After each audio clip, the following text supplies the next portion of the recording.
त पढ्न चाहिँ किन गएको त? नपढिकन हलो जोत्न सकिँदैन थियो र?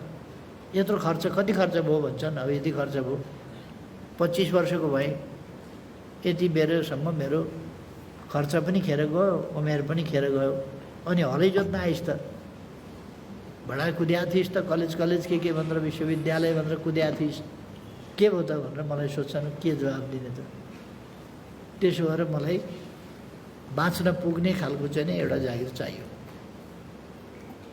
नत्र भने जवाब दिनु पऱ्यो मलाई। मेरो खर्च कसले किन खर्च गरे? हलो जोत्नलाई विश्वविद्यालय पढ्नुपर्छ भन्ने उसको तर्क थियो, जायज तर्क।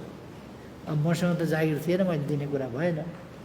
मैले त भने यो एजुकेसन सिस्टममै जीवन उपयोगी शिक्षा र जब क्रिएट गर्ने खालको शिक्षा र स्वरोजगार हुने खालको शिक्षातर्फ लानुपर्छ भन्ने मेरो मान्यता छ।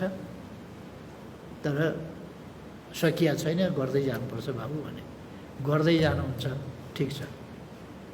मेरो के भइहाल्छ नि? गर्दै जाँदाखेरि कति वर्ष भयो त मेरो चाहिँ के हुन्छ? मेरो भनेको म मात्रै छैन नि त। म भनेको धेरैको कुरा हो यो।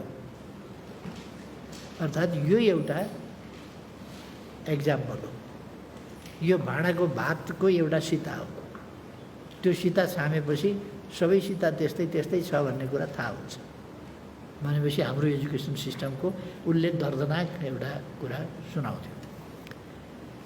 ड्रास्टिक रिफर्म यो चिज चाहिँ नि हामीले गर्नुपर्नेछ, यसमा सोच्नुपर्नेछ।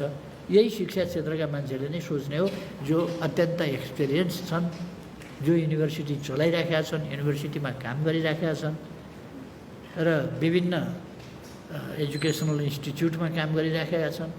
हो यस्तै मान्छेहरूले नै सोच्ने हो, जो यहाँ हामी छौँ। अनि हामीले नै सोच्ने हो। म साथीहरूलाई आग्रह गर्न चाहन्छु कि ट्रेडिसनल ढङ्गले चल्दैछ, चलिरहन्छ भन्ने हिसाबले होइन, यसै गरी चलेर आएको थियो भन्ने हिसाबले होइन कि मौजुदा परिस्थितिमा हामीले एक्लामेटाइज भन्छन्, एक्लामेटाइज्ड हुने होइन कि आफूलाई नयाँ ढङ्गले विकास गरेर लिएर जानु पऱ्यो, नयाँ ढङ्गले आफूलाई प्रस्तुत गर्नु पऱ्यो। हाम्रा इन्स्टिट्युसनहरूलाई नयाँ ढङ्गले कसरी लान सकिन्छ र हाम्रो कम्पिटेन्सी, ग्लोबल कम्पिटेन्सी र बेटर देन अदर्स बनाउन नसकिने कुरा छैन। त्यो कसरी गर्न सकिन्छ भन्ने सोच्नुपर्नेछ।